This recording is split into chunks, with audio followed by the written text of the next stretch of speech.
Hi, and welcome to this online course.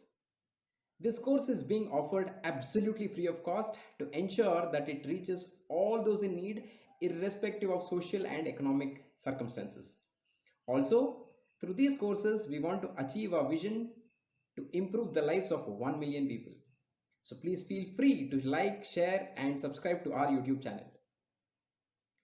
Do go through the do's and don'ts of online learning before you start. Pause the video wherever required and make notes. Wish you all the very best and happy learning.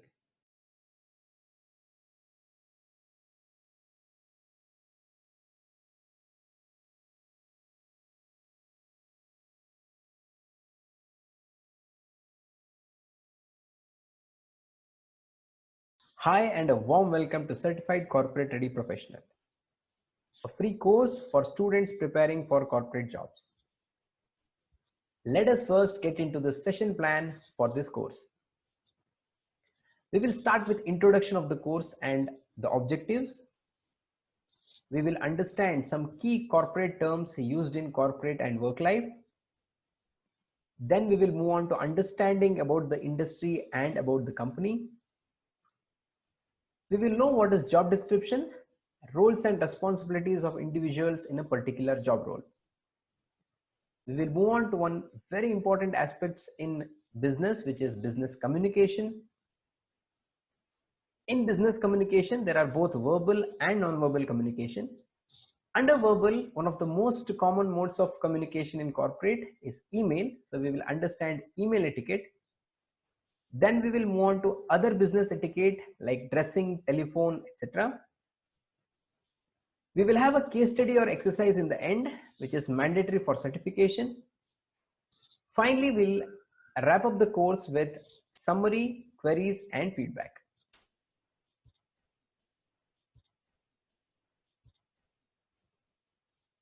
Let us start with introduction and course objectives. Certified Corporate Ready Professional is a very comprehensive campus to corporate program with key objectives as mentioned below. 1. To induct students to corporate life and culture. To ensure that critical skills required for working life are learned. And to act as a bridge for smooth transition from student to a corporate professional. The main reason for this course is the life of a student or a campus life and the life of a professional or corporate life are two different things. Most of the times people will have a cultural shock when this transition is made. Through this course, we want to ensure that this transition is as smooth as possible. Let us now move on to the next part of the session, which is key corporate terms. Normally, when any graduate or postgraduates first time enters into a corporate world, there are a different set of terms, terminologies, and jargons used in corporate which are very alien to the candidate. So it becomes very important for you to know what are these key terms which are used in corporate. In the next few slides, there are a set of terms which are very commonly used, which have been collated. Please go through all these corporate terms. For instance, LOI stands for letter of intent, which is issued before the appointment letter in any organization. EOD stands for end of day. MOM, minutes of meeting. WRT and ASAP, these are used in emails which stand for with respect to as soon as possible. PFA stands for please find attached. RFP or RFQ is request for proposal and request for quotation. This is a commonly used term in purchase departments. VC stands for video conference. MRM for management review meeting, which normally takes place every month or every quarter in organizations. EC is executive committee. Moving on to some more corporate terms. KRA stands for key result areas. FAQ for frequently asked questions. PMS, performance management system, or appraisal as we normally know it. Next few terms are for different designations which are there in organizations, especially the top designations. PRO stands for Public Relations Officer, CEO Chief Executive Officer, CFO Chief Financial Officer, CMO Chief Marketing Officer, CTO, or in some organization they also call as CIO, which is Chief Technology Officer or Chief Information Officer, COO or Chief Operations Officer. Normally for accounting purposes, FY or financial year is used in India, which is 1st April of any year to 31st March of the next year.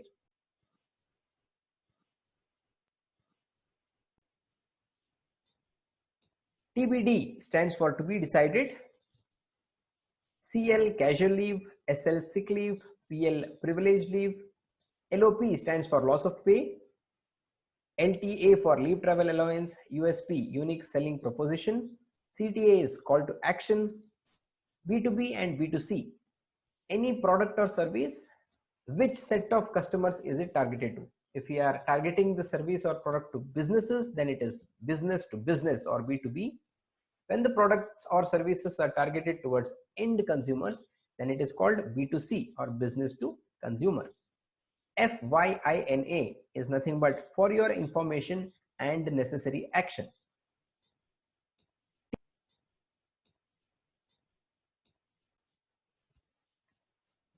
Now we'll go through few financial terms as well.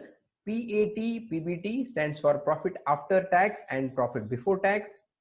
COGS stands for cost of goods sold. ROA and ROI, return on assets and return on investment. EPS is earnings per share. CapEx and OpEx, capital expenditure and operating expenditure. FIFO and LIFO are two terms used in inventory. FIFO stands for first in, first out. LIFO stands for last in, first out. ITR stands for income tax returns, which all the people working with some income have to file every year. HRA stands for house rent allowance.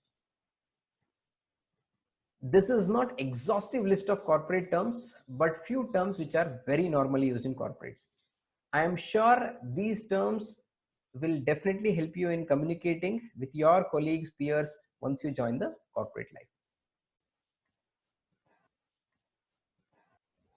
Let us now move on to the next part of the course, which is know your industry and company. Whenever you are joining any organization, it is very important to understand which industry your company is working in. So first, let's understand the different industries which are available today and examples of different companies which are under that umbrella of the industry. There are around 10 different industries which have been explained in the slide. Let us go one by one. The first is IT or information technology, or as you call software companies. The examples of these are Infosys, Wipro, TCS, HCL, and there are many more. The second industry which we can talk about is ITES, that is information technology enabled services, or BPS or business process services. Many companies which are in IT industry are also doing work in these industry as well. Examples are like TCS, Infosys, etc.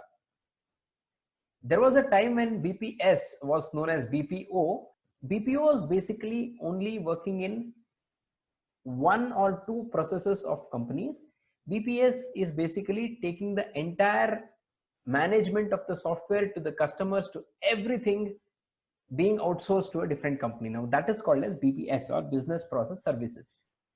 IT enabled services, see, IT companies basically make the softwares, ITES companies basically manage these softwares. Okay, so that's the basic difference between these two industries. Coming to the third industry, which is automobile. Again, one of the very big industries of our country and even in the entire world. There are many companies here. Examples are like Maruti Suzuki India Limited, Toyota, Hyundai, Hero, TVS, Royal Enfield, both four-wheelers as well as two-wheelers. Nowadays, a lot of companies are coming in with electrical vehicles as well. Coming to the fourth industry, which is manufacturing. Aditya Birla, Tata Steel, Madras Aluminium Company, Hindustan Zinc Limited are examples of pure manufacturing companies. They are manufacturing some or the other products. FMCG or fast moving consumer goods companies, which are Hindustan Unilever Limited, Procter and Gamble, etc. Banking and NBFCs or non-banking financial corporations like ICICI, HDFC, SBI, Karnataka Bank, etc. Insurance industry, companies like Life Insurance Corporation of India, HDFC Life, Oriental Insurance, etc. Startups, now startups is not a different industry, but I have taken it separately just for you to understand. Nowadays, it is a startup era, which I can say a lot of startups are coming up in almost all the industries. That's why I have taken this startups under one bracket. There are a lot of examples like Byju's, Flipkart, Big Basket, Paytm, Ola, Oyo, so many things. Now, if you think these are in different markets like EdTech, e-commerce, supply chain management, and so on, all right? Retail, more supermarket, DMart, Chroma, Reliance Digital, etc. Real estate, Embassy, Prestige, Mantri, GMR, and so on. Now, this is to give you a broad outlook of what are the different industries which are present today in the market and the companies under it. Let us now move on to knowing your company. So when you are joining any organization, the first thing is to understand which industry the company is in and how the industry functions. Once that is done, it is your responsibility now to understand your company very well. Make sure you do research, talk to your colleagues, seniors, HR department, or through your induction, understand the below key points. What are those? Brief history of the company, vision, mission, and values, major products and services offered, key clients and geographical presence, departments and organizational structure, policies and culture of the organization. Let us go through each one of these points individually now. When I say brief history of the company, you should definitely understand the three key points which have been shared here. One, when was this company or organization started? Who are the founders of this company? Are they still present in the management, or have they founded and handed over to a different management, etc.? How was the journey and transformation till now? Because what happens is a company starts with a different vision, goals, etc. And as time progresses, they move on to different products, services, offerings. Many transformation occurs in an organization. That's very important for you to know. This is about the company history.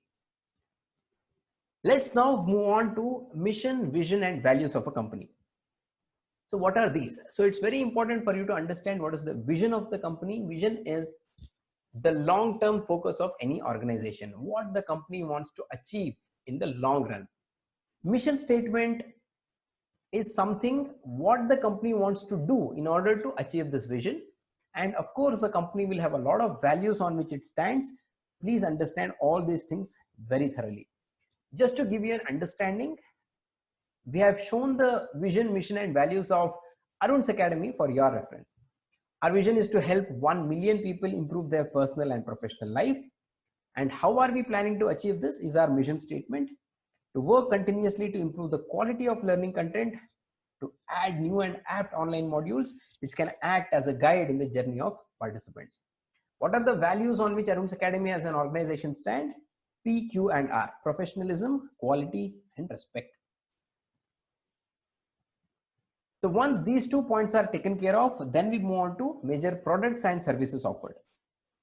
Please understand, any company you might be working for, either it will have a product offering or a service offering, or sometimes a combination of both. It becomes very essential for you to understand what are the offerings of any organization you are working in. Understand the major products or services. It can be a software product, it can be a physical product which is being manufactured, it can be a service company like a dealership, a car service dealership, for instance, which is giving only the service of servicing the cars and the automobiles. Please understand whatever the bracket of services and products which the company is offering. To go a little in depth, please understand the 7 P's of marketing. I'll not get into the concept of 7 P's, but what is this? Understand what is the product or the offering, product or service, price at which the product or service is being offered to the customers, place or distribution channel. How is the product or service being offered? What is the platform in case it is a service? What is the distribution channel?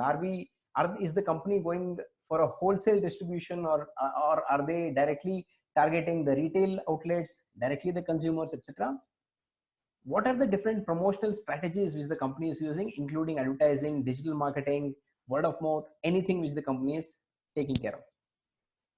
5, when it comes to services, there are 3 additional P's apart from the 4 P which has been discussed. Those 3 additional P's are people, the people involved in offering the service, processes through which the service is being offered, and finally the physical evidence. What are the different things available with the organization to prove what is the service being offered? For instance, the infrastructure, the office building, the platform on which the service is being offered, etc.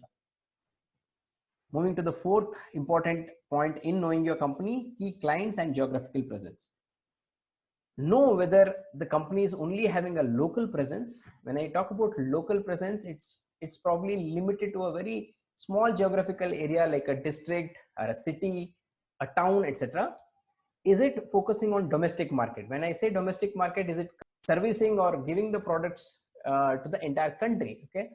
Or is the company offering its products or services to the entire global market? The company might be involved in exporting the products and services as well. Or whether the company is an MNC. MNC stands for multinational company. That means the company's presence is not only in one country, but it is present in different countries, and also it has customers in multiple countries across the globe. Next, we will move on to departments and organizational structure. When you are in any organization, please understand which are the different departments in the company and how the entire organization has been structured. To make you understand, there are multiple ways in which an organization can be structured. It is not a standard way of organizing. For instance, the organization can be structured based on geography, based on departments, based on projects, based on, it's also called matrix organizational structure. Okay, a lot of things are available, but I am going to show you one of the standard organizational structures for your understanding. On the top level are CEO and directors, COO, CFO, CMO, CTO, all these people are reporting to the Chief Executive Officer. Now you all know the full form of these terms. Under COO, for instance, I have only given a structure under operations here. There can be a GM North, GM South, so on. Under GM South, probably there is a Assistant General Manager Field Operations, Assistant General Manager Call Center, so on. Under him, Senior Manager, Manager, under Manager, Assistant Manager, under Assistant Manager, there might be multiple senior executives and probably executives under the senior executive. Every organization divides these employees into different brackets. In this case, I have explained it as M1 to M9. The least grade of the employee which is entering into the organization can be M9. As and when the appraisal happens and the employee gets promoted, he can get promoted to a bracket of M8, M7, M6, and so on. Now, in this case, for instance, there is a General Manager South. Even a finance head of South region can be reporting to the General Manager South. Though GM South is one designation, who is not responsible for finance. For all administrative purposes, this finance head will be reporting to GM South, and for all the financial or functional related responsibilities, he'll be reporting to probably the CFO or Chief Financial Officer of the organization. This is how an organization is normally structured. It's very important for you to understand and know where are you in this entire organizational structure. Probably you'll be joining as a manager, which is in M6 grade, or you might be joining as a assistant manager, which is in M7 grade in one of the regions in the entire organization structure. Hope this is clear. Let's now move on to the last part of knowing your company, which is policies and culture. When you join into any organization, please understand the different policies which the company is having, because you are supposed to follow these policies yourself as an employee. What are the key policies I am talking about? Please know these policies at least. Okay, HR policy like leave, timings, attendance, appraisal, etc. Admin policies like transport, stationery, cafeteria. IT policy like password management, IT security. Finance and accounts policies like reimbursement, how to get your approvals, how how to manage your expenditure of related to the company and your job, etc. And of course the confidentiality policy. Now these are few very important policy as employee you must know regarding your organization. Coming to culture, now culture can be different in different organizations. I have just jotted down 2 or 3 kinds of cultures which companies can have. Few companies have very formal bureaucratic structure, few have very informal structure. Dress code is also part of the culture. For instance, Google has a very open mind in terms of their dress code. You can go to your office in any kind of a dress you want, but they are only bothered about your productivity. Some companies follow very strict formal dress code as well. All these are part of the culture of the organization. There are some companies which follow open office culture where there are no cubicles. People are placed in open office. Anyone can reach out to any person irrespective of hierarchy. In some offices, the structure is very, very hierarchical. The culture is like that, okay? And we have to understand the culture and you have to adjust to that culture as a new employee joining in the organization. Hope the points discussed are very clear. This is how, before you start working in any organization, you should understand one, the industry in which the organization is performing, and the company. Under company, there are different points which we have discussed.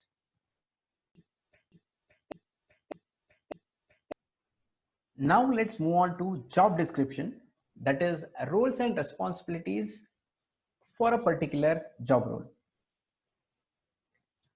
Any company you join at any level or at any designation, for sure that particular job role will have something called job description. If not, it is your responsibility as an employee joining the organization to ask the HR or the department head or your supervisor and understand what is exactly your job description. Let's take an example or a sample job description to understand it. This is an example of a job description. It'll have many things in it like job title or role. In this case, it is marketing manager. It'll have a location, XYZ Limited, Bangalore, or whichever the office you are going to be working in. Reporting to whom is this particular role or designation reporting to? In this case, it is general manager, sales and marketing. There will be something called a job summary. For instance, this role offers an exciting opportunity for MBA in marketing, specialization, etc., etc. Okay, that is going to be a summary of the entire job which you are going to perform. There will be job responsibilities. I have only listed 1 or 2 as a example. It can be the job can be having multiple job responsibilities. In this case, strategizing marketing initiatives for different products and services in the region, leading the execution of marketing initiatives including but not limited to advertising, so on and so forth. Required skills and qualification. Any job role, it will be very clear what are the job skills required and what is the qualification which is mandatory for that particular role. In this case, it is MBA marketing from Premier B School with a minimum of 5 years experience in similar profile. Preferred skills and certification. Preferred skills are not mandatory, but it is a good to have kind of a skill or certification. In this case, they are asking for a PMP or the project management certification. If it is there, it will be a kind of good to have for this particular marketing manager role. I hope you understand the same job description is actually used whenever the company or the HR goes for recruitment. For instance, when the companies come to campus, this particular job description will be shared with the placement officer so that the potential employees or the candidates who are coming in to the recruitment process already know that what is the job description. It is very important for you to understand this thoroughly so that you can start fulfilling your responsibilities and duties without any glitches. I hope the job description part is very clear to you. In the HR induction, definitely they'll make you run through the job description. If not, it becomes your duty to ask, research and know about it.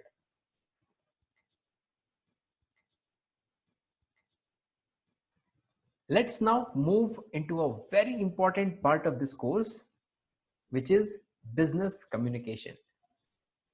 As briefed to you in the objectives of this course, there are few key skills which you need to have in order to perform your duties in the corporate really well. So we are actually diving into that particular part to make you learn different important skills which are required for you in a corporate.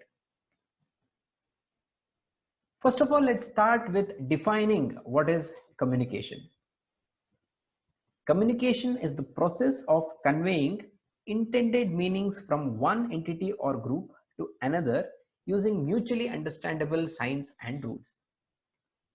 Now, it is not so important to know the definition, but to ensure that the communication happens smoothly. Okay, the key words to underline in this definition is intended meanings. Okay, when you are communicating with anyone in a workplace, you have to ensure that whatever you intend to communicate reaches the receiver in the exact same form. Otherwise, it does not serve the intended purpose, right? Now you can be communicating with one person, your colleague, superior, your subordinate, management. You might be conversing with the entire group, right? Let's now understand the most common ways of communication. It's not only specific to business, but in your normal communication also, there are four most common ways of communication, which are: one, speaking; two, writing; three, body language; and four, visuals. Speaking and writing are both verbal forms of communication, while body language, visuals, you can call them as non-verbal. Body language is not only the posture and gesture, but all the different non-verbal communication like eye contact, smile, expressions, your appearance, everything will be included in body language. Visuals are nothing but pictures which you are using to communicate. For instance, in this particular slide, there is a picture of two people conversing with each other.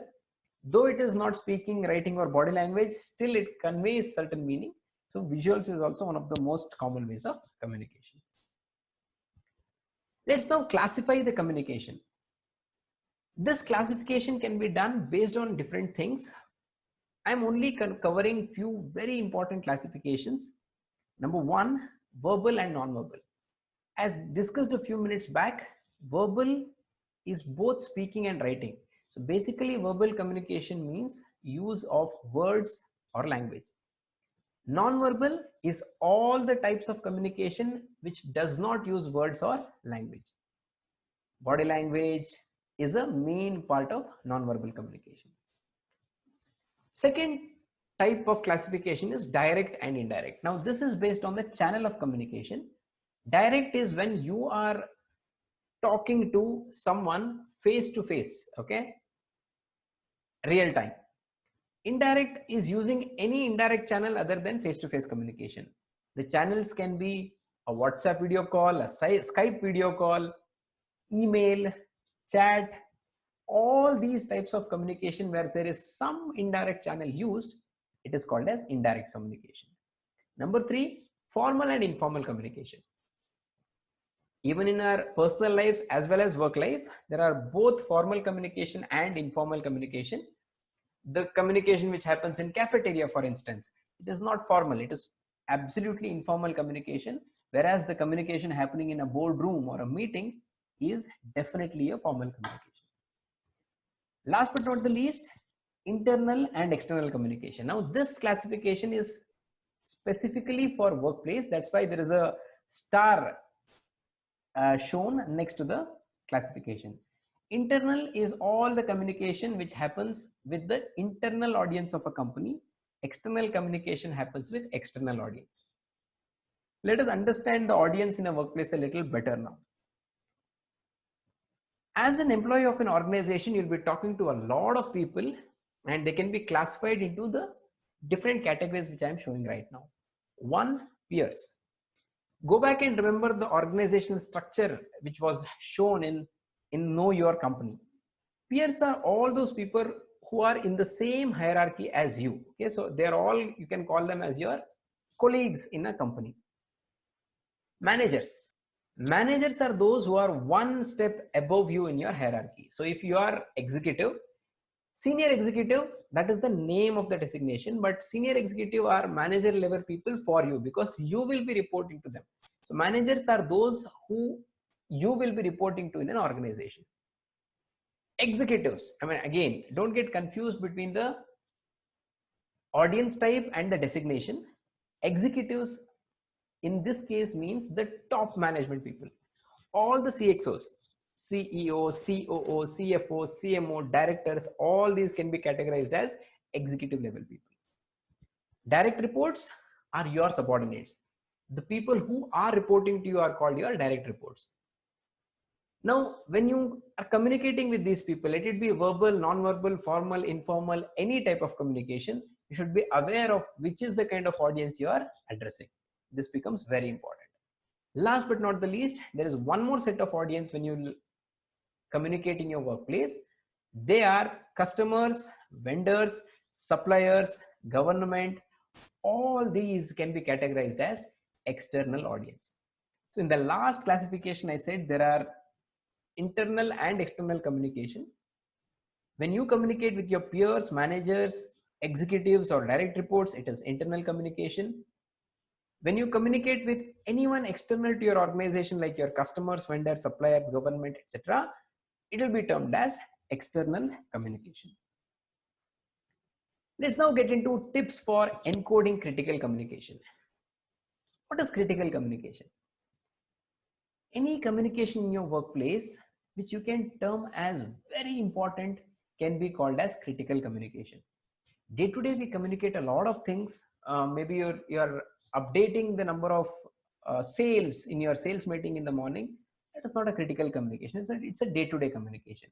So examples for critical communication are, for instance, you want to communicate to your team about some important decision which has been taken regarding the sales process. Okay, now it is a once in a lifetime kind of a change. It is a very critical communication. Now let's understand what are the tips for encoding communication when you are in workplace. Encoding is a process which you have to do as a source of communication, and decoding is a process which you will do as a receiver of communication. Number one, observe, listen, analyze, plan, and then communicate. Please remember, listening is the most important part of communication and it is not speaking. So please ensure that you listen really well, not only through your ears, but through all the five senses. Please understand the communication which is coming to you first clearly before you start to communicate. Number two, it's a very simple concept you can remember: aim. Be clear about your AIM, that is your audience, your intent, and your message. As we discussed in the last slide, you should know which is the audience you are communicating with, what is the purpose of your communication, and how are you getting together your message when you're communicating. It may be a verbal communication, spoken, written, or through your body language. Number three, self-confidence creates a great brand image of you. Please build self-confidence. It doesn't matter if you have joined the organization just now. If you are confidently communicating something, irrespective of whom you are communicating it to, it creates a great brand image. Number four, develop healthy relation with people around. I keep saying this very often. Please don't try to get the work done because of your designation and power. Please develop relationships. People should do the work just because you are saying it and not because of your position or designation. Last but not the least, managing your emotions is highly essential. Please remember, workplace communication, business communication is not your personal communication. Do not take things personally. Please make sure you're able to manage your emotions when you are communicating with your peers, subordinates, executives, etc. in your workplace. So basically, emotional intelligence plays a very important role. Let's quickly understand some barriers to effective communication. So why are we doing this? If you are understanding it and you're ensuring that these barriers are removed, your communication becomes effective. Number one, distance, noise level, etc. These are all physical barriers to communication. Ensure that these are minimum while you're communicating. Similar symbols, words with different meaning. For instance, a small red dot can mean many things to many different people. For example, some people might say it is danger, some people might say it is stop, many different things. So please be aware of this kind of a barrier to communication. Words. Watch, for example, watch has two meanings, as a verb and as a noun. When you are using these things, you have to be very sure. Specialist language. Never ever use specialist language when you are communicating. Specialist language means using too much of technical jargons, terms, etc., which people might or might not understand. Always remember, audience is the most important thing when you are communicating, and don't communicate just to increase your brand image. All right. Faulty translation. Now, translation is of two types. Either you can be translating the language, or you can be communicating something which one person has communicated to you to another. In both these cases, if there is a faulty translation, the communication loses its meaning. Please be sure of this barrier as well. Premature evaluation, one of the very common barriers to communication. Especially we do this with people whom we are really close with. Before even the person finishes his communication, we tend to react thinking that we already know what the person wants to say. That's called premature evaluation.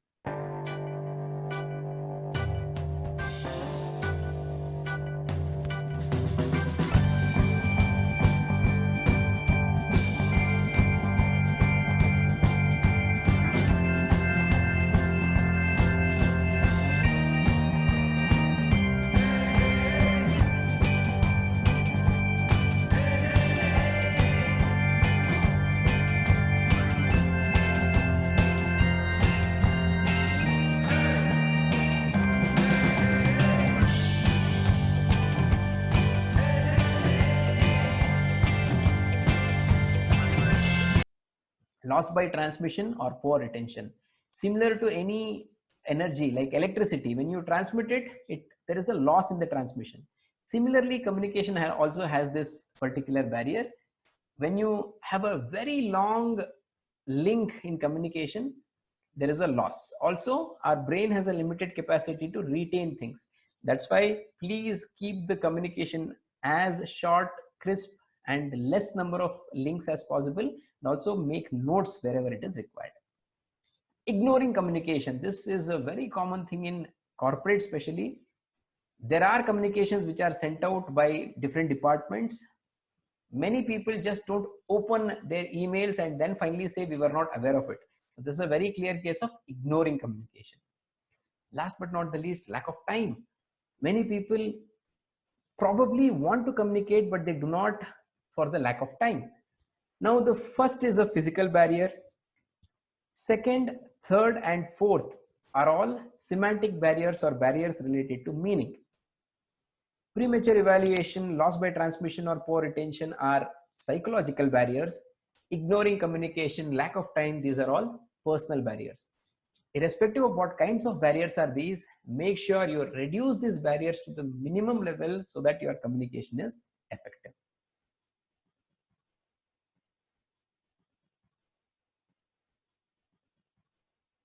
Let's now get into improving non-verbal communication.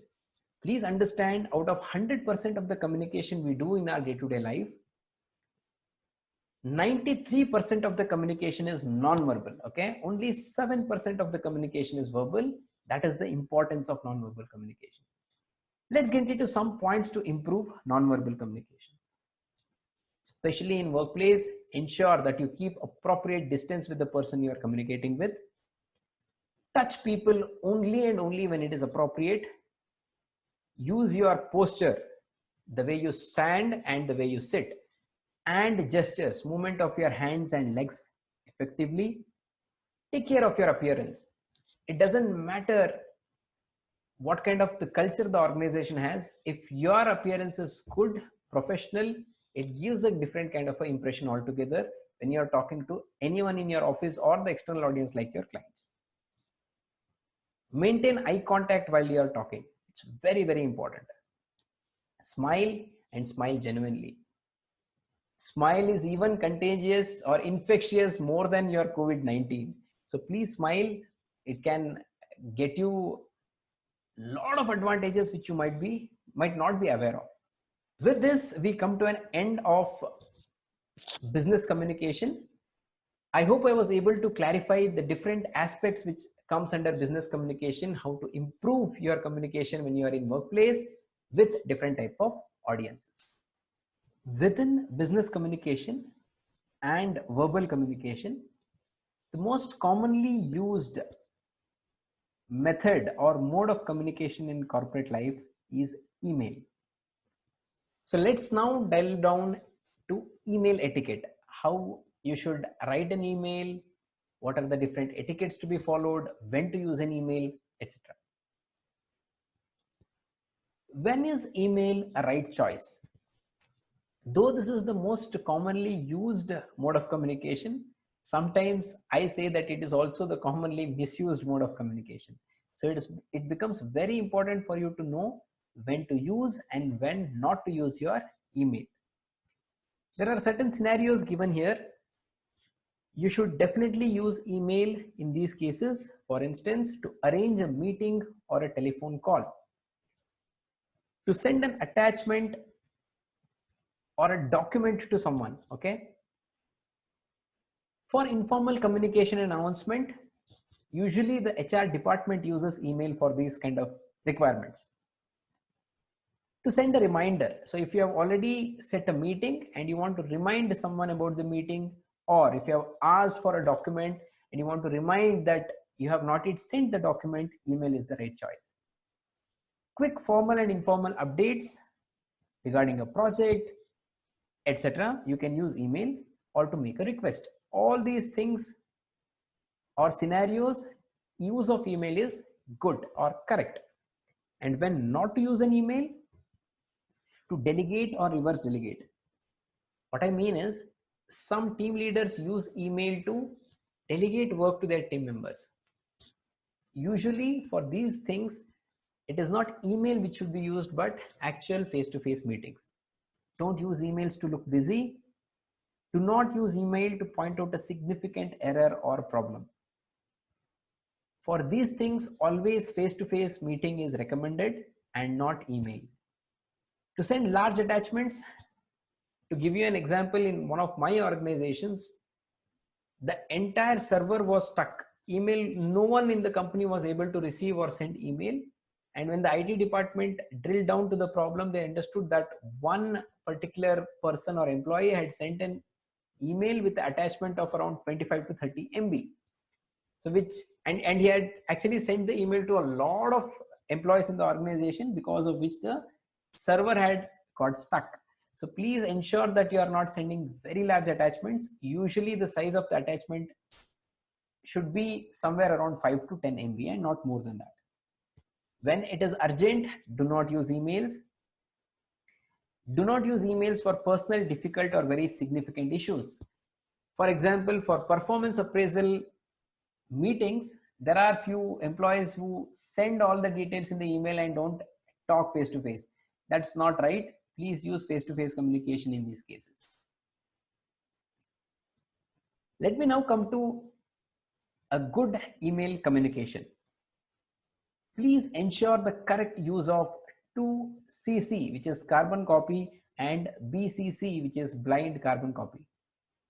You have to put all the email IDs to whom the email is intended to in TO or 2. Carbon copy has to be marked to those people who are supposed to be informed regarding the communication, but are not supposed to reply or act on the email. BCC is used in very special cases. Do not use BCC in normal scenarios.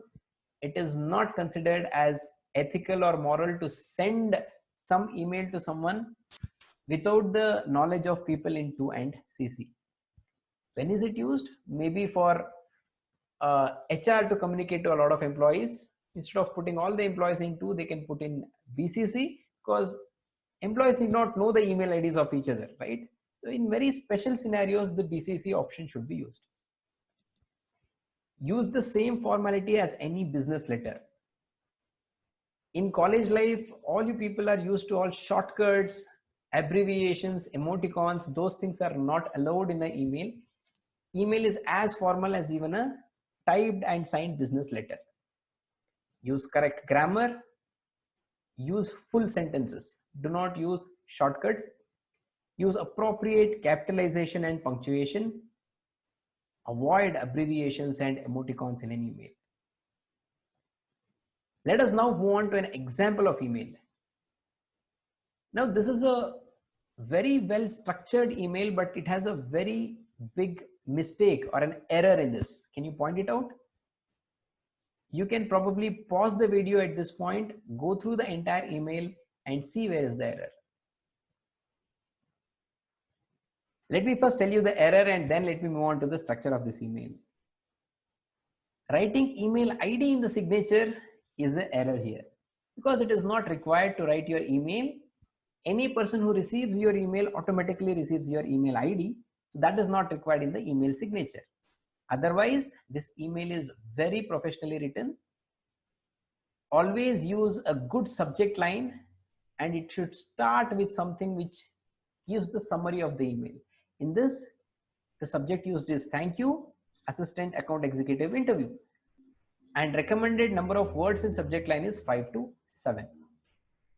When you use the salutation, you can definitely use dear Mr. or dear MS when you are using the salutation for a female.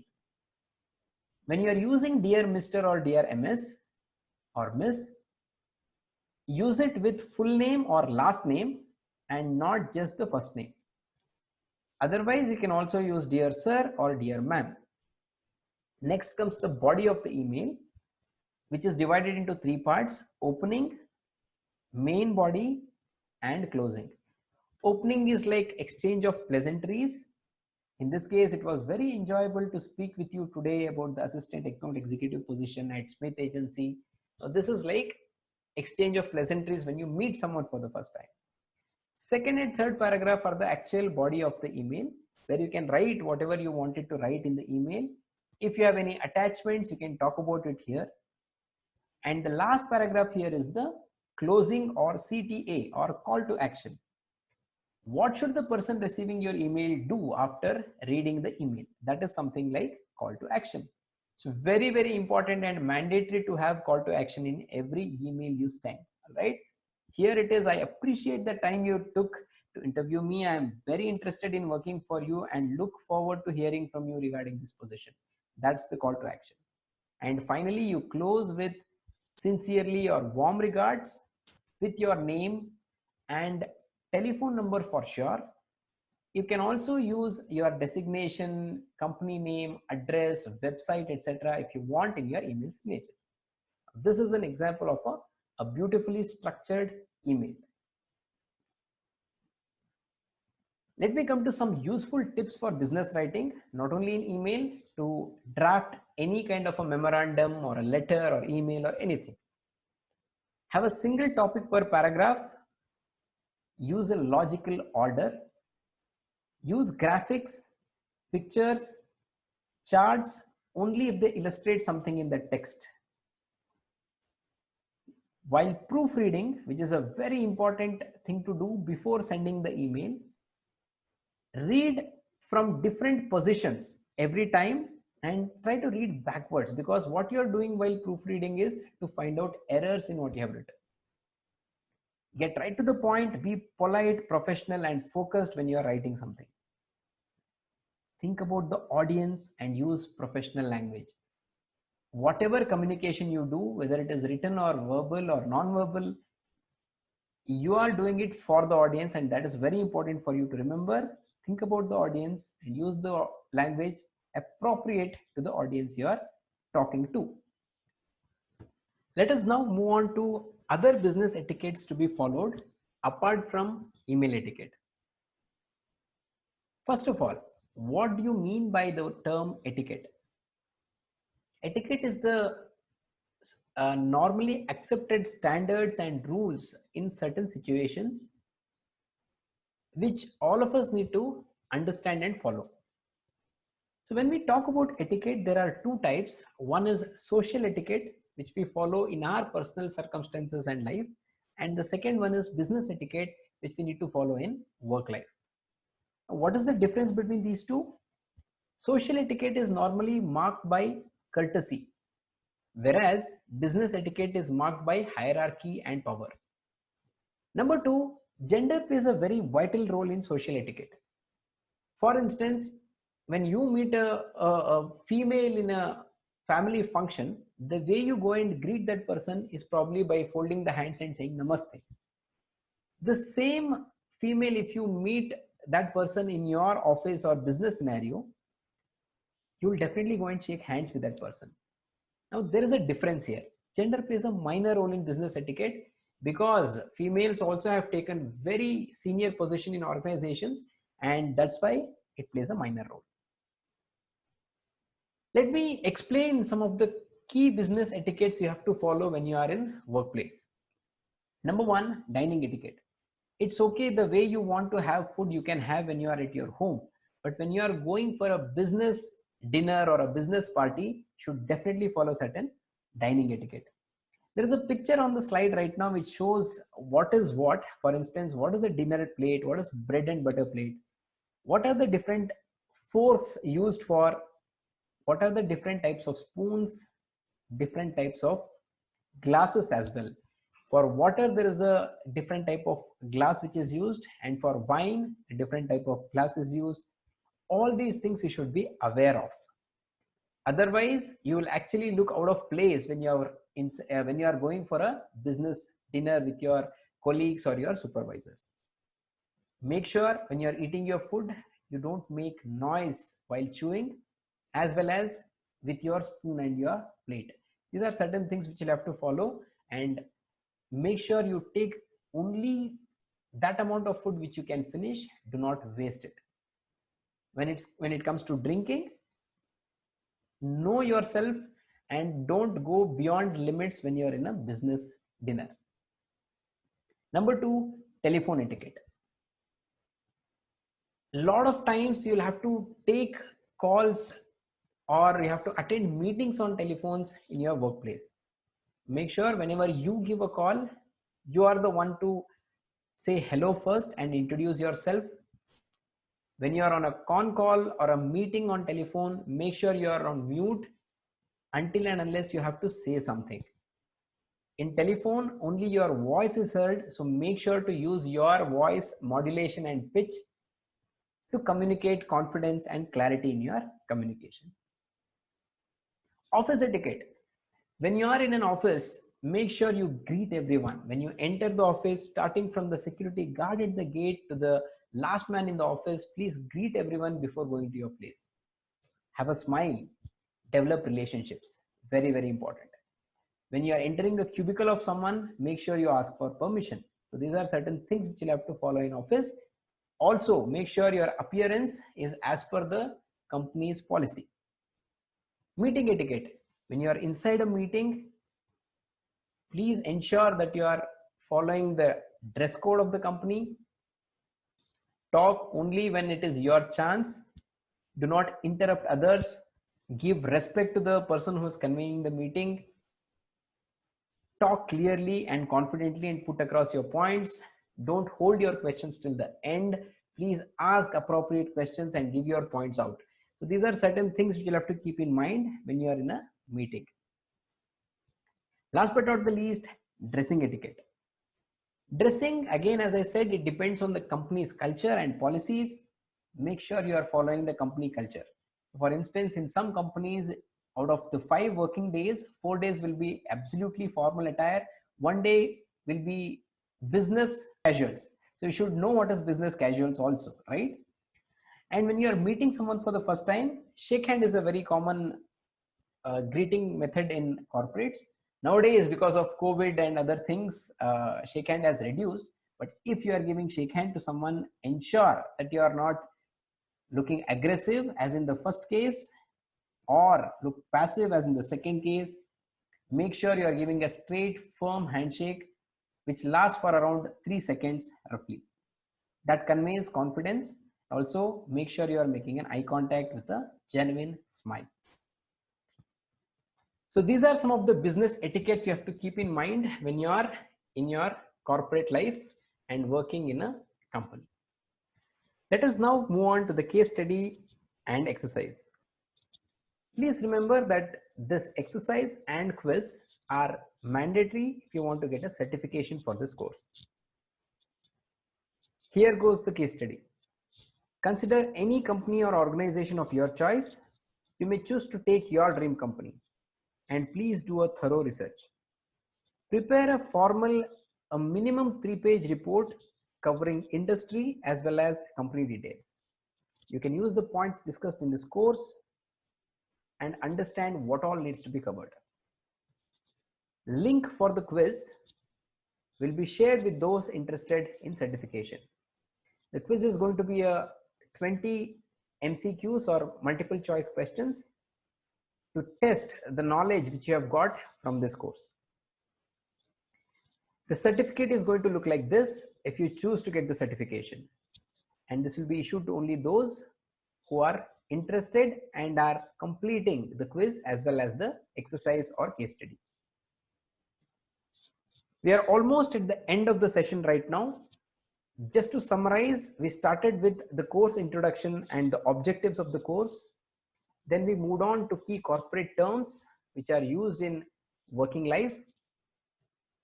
We understood about different industries and examples of companies under those industries, as well as we understood what all to be learned or understood when you join an organization or a company, like history, mission, vision and values, products and services, policies, culture, and so on. Then we moved on to job description to understand the roles and responsibilities of a job role. Then we went on to learn some key skills needed for corporate, like business communication, how to encode critical communication, few tips for improving the nonverbal communication. Then we moved on to email etiquette, one of the most important modes of verbal communication in corporate life. Then we understood some other business etiquette like dining etiquette, telephone etiquette, meeting etiquette, etc. Finally, we understood what is the case study or exercise to be completed for the certification for this course. If you have any questions or clarifications, or if you have any feedback, you can email us at arunsacademy4success@gmail.com. We'll end this wonderful campus to corporate program by this quote from Steve Jobs, who says, "The only way to do great work is to love what you do." So our humble request here, fall in love with the work you're doing and wish you all the success. Congratulations on completing this online course. We hope you derived a lot of value from it. What next? 1.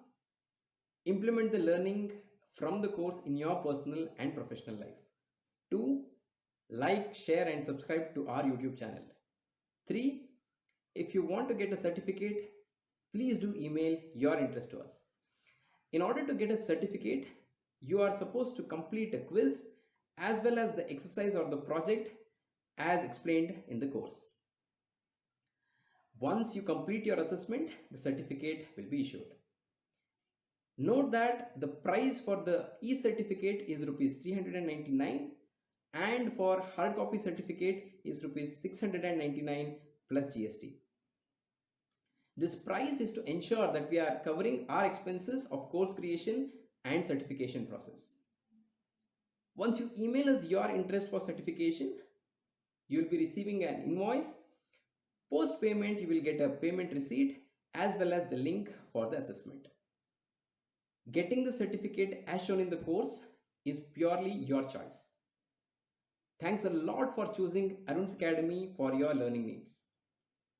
Please do get back to us in case of any query or clarification, or if you have any training requirements. Do write your feedback regarding this course. We at Arun's Academy wish you all the very best. Keep learning and keep growing.